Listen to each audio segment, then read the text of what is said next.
अगर आप भी ग्रेजुएशन पास आउट हैं और बिहार से बीएड करने के लिए सोच रहे हैं तो बिहार बीएड इंट्रेंस एग्ज़ाम के लिए आवेदन चालू कर दिया गया है, जिसमें हम बात करेंगे कि आवेदन की प्रोसेस कब से कब तक रहने वाली है और क्या प्रोसेस होने वाला है, और इस बार यूनिवर्सिटी जो कराने वाली है कौन से नोडल अधिकारी बनाया गया है। इन तमाम सारी इन्फॉर्मेशन को हम इस वीडियो में बात करेंगे। तो उम्मीद है कि ये वीडियो आप लोग को काफ़ी ज़्यादा अच्छा लगेगा, तो इसे ज़्यादा से ज़्यादा शेयर करें और हमारे वीडियो को भी लाइक करें और चैनल को भी सब्सक्राइब करें। और किसी प्रकार से अगर आपको कोई सवाल पूछना हो तो आप हमें कमेंट करके पूछ सकते हैं। तो सबसे पहले अगर हम बात कर लेते हैं बिहार बीएड की, जो कि 2 साल की है, तो इसमें इस बार जो है कि बिहार बीएड बिहार यूनिवर्सिटी यानी कि मुजफ्फरपुर यूनिवर्सिटी को नोडल अधिकारी बनाया गया है, जिसको बाबा साहेब भीमराव अंबेडकर यूनिवर्सिटी से भी जाना जाता है। इसमें अगर हम बात करते हैं कि आवेदन वगैरह की, तो ये आप लोग यहाँ से देख सकते हैं Bihar BEd combined entrance test CBT 2026 के लिए आवेदन ओपन कर दिया गया। तो इसमें हम सारे इंपॉर्टेंट डेट वगैरह सारी चीज़ पहले हम बात करेंगे और फिर स्टेप बाय स्टेप बात करेंगे कि कैसे आप लोग फॉर्म फिलअप करेंगे। तो इसमें अगर हम बात करते हैं सबसे पहले इम्पोर्टेंट डेट की, तो ये फॉर्म फिलअप डेट वगैरह की हम सबसे पहले बात कर लेते हैं। तो आप लोग यहाँ से देख सकते हैं ये इम्पोर्टेंट डेट है, जो कि यहाँ से बताया जा रहा है कि सबमिटेशन ऑफ अप्लीकेशन फॉर्म, यानी कि फॉर्म सबमिट करने का जो विदाउट लेट फीस वगैरह रखा गया है, ये आप लोग को 27/4 से लेकर के 18/5 तक रखा गया। और साथ में अगर हम बात करते हैं यहाँ पे submission of application fees form with late fine, यानी कि लेट फाइन के साथ अगर फॉर्म फिलअप करना चाहते हैं आप, तो ये आप लोग को 19/5 से लेकर के 21/5 तक रखा गया है, यानी कि 21/5 2026 को रखा गया है। और यहाँ पे अगर किसी प्रकार की त्रुटि अगर हो जाती है फॉर्म में और उसको एडिट वगैरह करना चाहते हैं आप लोग, और या फिर पेमेंट रह जाता है, पेमेंट करना चाहते हैं, तो उसके बारे में अगर हम बात करें तो यहाँ पे डेट रखा गया है 22/5 से लेकर के 23/5 2026 तक। ये जो डेट है ये आगे एक्सचेंज भी हो सकता है। तो जैसे ही अगर फॉर्म आगे डेट एक्सचेंज वगैरह होंगे फॉर्म के, तो इन तमाम सारी इन्फॉर्मेशन ऐसे ही हम आप लोग को साथ बता देंगे। और इसकी बात करते हैं एडमिट कार्ड इशू वगैरह की, यानी कि एडमिट कार्ड कब जारी किया जाएगा, तो ये 1/6/2026 रखा गया है, यानी छठे मंथ में आप लोग को एडमिट कार्ड जारी किया जाएगा। और एग्ज़ाम की बात करें, इंटरेस्ट एग्ज़ाम की अगर हम बात करते हैं यहाँ पे, तो 7/6/2026 यानी संडे के दिन रखा गया है। अब अपलोडिंग आंसर की अगर बात करते हैं तो यहाँ से 8/6/2026 रखा गया है। और ऑब्जेक्शन प्रूफ अगर आप लोग को डालना है किसी प्रकार के आंसर की अपलोड होने के बाद, बहुत सारे कैंडिडेट का रहता है कि मैंने ये क्वेश्चन बनाया था, ये आंसर सही है, तो ऐसे में इन्होंने डेट रखा है 9/6/2026 टू 10/6/2026, यानी ये भी आप लोग को एक दिन का मौका मिलने वाला है। और रिजल्ट की अगर बात करते हैं यहाँ पे, तो 19/6/2026 रखा गया है, जो कि अगर फॉर्म फिलअप की अगर डेट एक्सचेंज होंगे तो ये तमाम सारी डेट भी एक्सचेंज हो जाएंगे। अब रह गई बात कि इसके गाइडलाइन वगैरह की और प्रोस्पेक्टस वगैरह की, तो आप लोग यहाँ से ये दोनों चीज़ डाउनलोड करके आप लोग देख सकते हैं। और अप्लाई करना चाहते हैं तो आप लोग यहाँ से क्विक लिंक वाले बटन पे यहाँ से अप्लाई कर सकते हैं। तो हम सबसे पहले बात कर लेते हैं प्रोसेस की, कि क्या प्रोसेस होगा और क्या लगने वाला होगा और कैसे आप लोग अप्लाई करेंगे, इसके बारे में हम समझ लेते हैं। तो इसके बारे में यहाँ पे बताया गया है, यहाँ से देख सकते हैं, जो कि बताया जा रहा है कि बीएड एवं शिक्षा शास्त्र में संयुक्त प्रवेश परीक्षा ऑनलाइन आवेदन पत्र भरने की दिशा निर्देश। ठीक है, अब इसके बारे में हम समझ लेते हैं। सबसे पहले आप लोग को आपके पास एक ईमेल आईडी और एक मोबाइल नंबर होना आवश्यक है, जो कि आप लोग उस पर OTP जाएगा और उस OTP के माध्यम से आप लोग फॉर्म आगे फिलअप कर पाएंगे। बात करते हैं यहाँ पे कि यहाँ पे बताया जा रहा है कि पंजीकरण के लिए तथा प्रवेश प्रक्रिया पूर्ण करने के लिए भविष्य में किसी भी प्रकार के पत्राचार प्राप्त करने के लिए ईमेल आईडी आवश्यक है।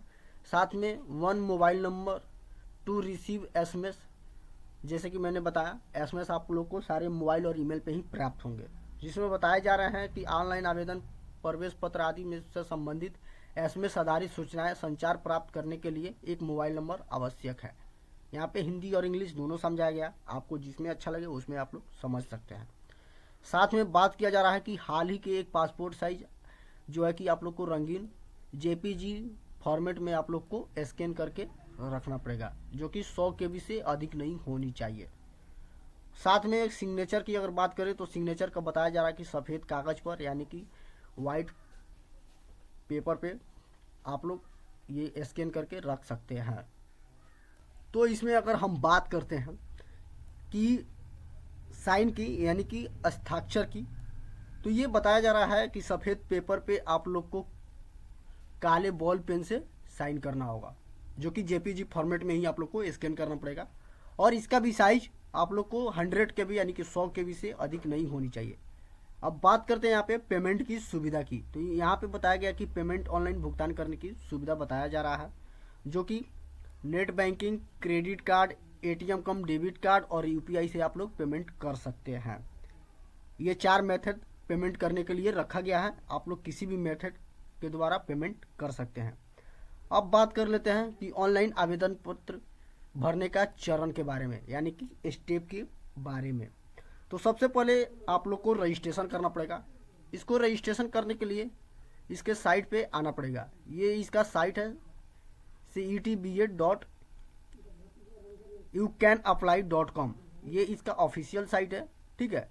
अब यहाँ से आप लोग को बेसिकली चीज़ आप लोग को भरना पड़ेगा, जिसमें बताया जा रहा है कि आपको आपके ईमेल पर भेजे गए लिंक तथा मोबाइल पर भेजे गए एक्टिवेशन कोड को पंजीकरण करने के लिए एक्टिव तथा वैलिड करें। यानी कि आपके मेल पे जो भी आप लोग यहाँ से जो भी आप लोग अपना डिटेल्स फिल करेंगे, जैसे कि नाम, date of birth, gender, father's name, mother's name, और साथ में यहाँ से ईमेल आईडी, ठीक है। तो यहाँ से ईमेल आईडी डालेंगे तो यहाँ से देख सकते हैं एक सेंड OTP टू वेरीफाई के लिए आपको भेजा जाएगा। तो आपके मेल पे एक OTP जाएगा और डालने के बाद आपको वेरीफाइड करना पड़ेगा। साथ में यहाँ से ये पासवर्ड वगैरह क्रिएट करके आप लोग को, और यहाँ से मोबाइल नंबर भी डालना पड़ेगा। आपके मोबाइल पे भी एक एक्टिवेशन कोड जाएगा यानी कि OTP जाएगा, और उस OTP आने के बाद आप लोग को यहाँ से सारे कैप्चा को फिल करके यहाँ से आप लोग आगे रजिस्टर्ड करेंगे। तो ये बेसिक चीज़ है। आप लोग रजिस्ट्रेशन करने के लिए ये सारे मेथड यहाँ से जैसे ही सारे चीज़ OTP वगैरह वेरीफाई कर लेंगे तो यहाँ से आप लोग को ऑप्शन मिल जाएगा। अभी यहाँ पे आप लोग देख रहे हो नोट में कि दे रहा है कि send OTP to verify button to verify it, यानी कि वेरीफाई करेंगे उसके बाद ही फॉर्म आपका आगे फिलअप के लिए ओपन किया जाएगा। साथ में अब बात कर लेते हैं, ये सारे बेसिक चीज़ आप लोगों को हमने बता दिया, जैसे कि आपको बता दिया कि निजी विवरण यानी पर्सनल डिटेल्स वगैरह के बारे में। अब उसके बाद से एक्टिवेशन करने के बाद आप लोग के सामने खुल करके आ जाएगा, जैसे कि फ़ोटो सिग्नेचर अपलोड करने के लिए। उसके बाद शैक्षणिक योग्यता यानी कि 10th 12th और ग्रेजुएशन को अपलोड करने के लिए, और उसके सारे डिटेल्स फिलअप करने के लिए ये सारे डिटेल्स खोल दिए जाएंगे। साथ में उसके बाद अगर हम बात करते हैं कि अपलोड भी करना पड़ेगा, आप लोग को बताया जा रहा है कि आपको शैक्षणिक दस्तावेज अपलोड करने होंगे। साथ में जाति प्रमाण पत्र अगर लागू है, SC ST से आते हैं या फिर BC EBC से आते हैं तो उस जगह पे आप लोग को भी अपलोड करना पड़ेगा। NCL संबंधित या फिर कोटा से आते हैं या फिर EWS से आते हैं या फिर दिव्यांग कैटेगरी से आते हैं, तो आप लोग को ये सारे चीज़ अपलोड करने पड़ेंगे। साथ में उसके बाद आप लोग को एग्ज़ाम सेंटर चूज करने पड़ेंगे, जो कि यहाँ पे बताया जा रहा है परीक्षा केंद्र के लिए शहरों का चयन करें। आप 3 शहरों का चुनाव कर सकते हैं, यानी कि 3 एग्ज़ाम सेंटर सिटी आप लोग अपने से सेलेक्ट कर सकते हैं। साथ में ये सारे चीज़ फिलअप करने के बाद बताया जा रहा है कि कंफर्म होने के बाद आप लोग आगे बढ़ जाए। ये सारी चीज़ आप लोग अपने को देख लेंगे। उसके बाद आप लोग के सामने फॉर्म प्रीव्यू करने के लिए मिल जाएगा। ये सारी चीज़ मिलाने के बाद पेमेंट प्रोसेस के लिए आप लोग को आवेदन बढ़ा दिया जाएगा, जिसमें बताया जा रहा है कि आवेदन शुल्क भुगतान करने के लिए net banking, credit card, debit card के द्वारा आप लोग भुगतान कर सकते हैं। जैसे कि मैंने ऊपर पेमेंट गेटवे पेमेंट मेथड के बारे में बात कर रखा है। साथ में उसके बाद जब आप फॉर्म फिलअप कर लेंगे तो उसके बाद ये आप लोग को प्रिंट आउट करके आपके अपने पास रखना पड़ेगा। साथ में आप लोग को login by login step by step इसमें भी कुछ बताया गया है, उसके बारे में भी हम थोड़ा बहुत आप लोग को बता देते हैं। तो इसमें भी हम आप लोग को स्टेप बाय स्टेप हमने बेसिक चीज़ यहाँ से बता ही दिया कि बेसिक रजिस्ट्रेशन कैसे करना है। थोड़ा बहुत इसमें फॉर्म फिलअप का भी हम आप लोग को बता ही दिए हैं, लेकिन आपको स्टेप बाय स्टेप बता देते हैं। जैसे कि ये आप लोग देख सकते हैं रजिस्ट्रेशन का इसमें बताया जा रहा है, OTP वगैरह वेरीफाई करके आगे के लिए। उसके बाद से ये बता रहा है कि आप लोग एक बार रजिस्ट्रेशन के लिए डिटेल्स मिलान कर ले और कंफर्म वाले बटन पर क्लिक करके आगे बढ़ जाए। साथ में उसके बाद ये आपके मेल पे मेल ID आएगा, जो कि आपका मेल ID ही होगा, और पासवर्ड में जो आप लोग बनाए होंगे वो आएगा, जो कि इसमें बताया जा रहा है कि ये DCMail ID ऑलरेडी वेरीफाई। ये सारे चीज़ आप लोग पढ़ लेंगे और उसके बाद आप लोग कर लेंगे। अगर मेल में नहीं आता है तो स्पैम फोल्डर में जा करके या फिर जंक में वहाँ पे भी आप लोग एक बार चेक कर लेंगे। और किसी भी प्रकार का त्रुटि हो तो आप लोग इसमें इस मेल पे आप लोग मेल करके आप लोग कंप्लेंट रजिस्टर्ड करा भी सकते हैं। साथ में उसके बाद आपको एक्टिवेशन कोड के लिए यूजर नेम और OTP, जो जैसे कि उसमें मैंने स्टार्टिंग में बता दिया, मोबाइल नंबर आपको डाला जाएगा, उस पर एक OTP आएगा, उसको यहाँ पे डाल के यहाँ से सबमिट करिएगा तो आपके आगे फॉर्म फिलअप हो जाएंगे।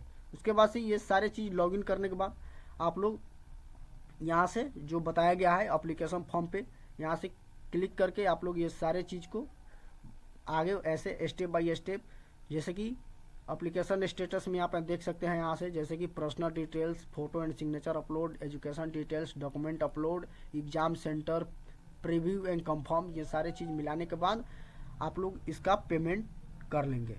जैसे स्टेप बाय स्टेप आप लोग ऐसे स्टेप बाय स्टेप प्रीव्यू करके आप लोग मिलान करके फाइनल सबमिट कर लेंगे। ठीक है, तो यहाँ से आप लोग को पेमेंट के लिए ऑप्शन आ जाएगा। जैसा ही सारे चीज़ पेमेंट वगैरह कर लेंगे तो आपको प्रिंट आउट करके रखना पड़ेगा और उसको आपको एग्ज़ाम से पहले आप लोग को इन्फॉर्मेशन मैसेज आ जाएगा और वहाँ से आप लोग एडमिट कार्ड वगैरह डाउनलोड कर लेंगे।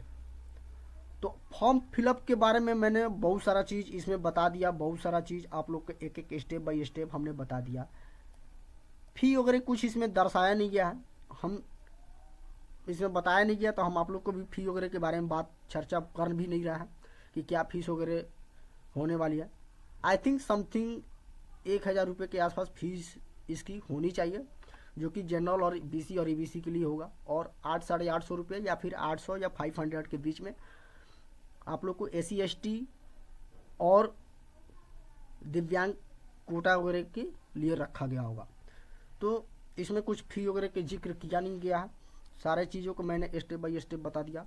फॉर्म के बारे में भी हम स्टेप बाय स्टेप एक अलग से फॉर्म आप लोग को फिलअप करके बता भी देंगे कि कैसे फॉर्म फिलअप करेंगे और क्या उसमें भी प्रोसेस होने वाला है और कितना फीस लग रहा है एक्चुअली में, सारे चीज़ को हम उसमें आप लोग को बता देंगे। तो आज का ये वीडियो आप लोग को काफ़ी ज़्यादा अच्छा लगेगा, तो इसे लाइक करें, हमारे चैनल को भी सब्सक्राइब करें और ज़्यादा से ज़्यादा शेयर करें। मिलते हैं किसी और वीडियो में, आज के लिए